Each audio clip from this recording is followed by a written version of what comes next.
I love the kids. I did not enjoy the bureaucracy of working in schools. I think there's a lot of education stuck in how we've always done this, the status quo, and there's only one way of educating people, which baffles me beyond belief.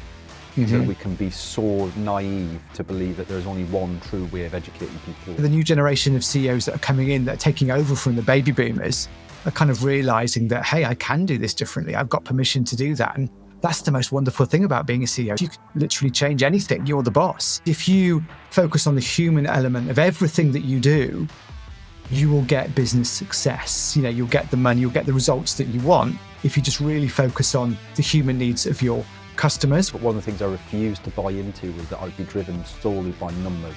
Mm-hmm. I hated the numbers, I still do. I'm ADHD, so my brain doesn't really like the numbers, and I'd know the top level figures that I should do, but I'd spend all day training people and coaching people and developing people.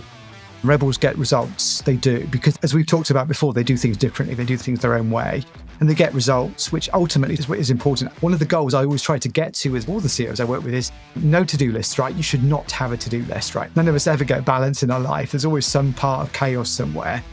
It's just a blend, and that blend changes and it comes and it goes, but ultimately it's kind of a beautiful mess. And the stark reality is that we spend 95% of the time we spend with our children in the first 18 years of their lives.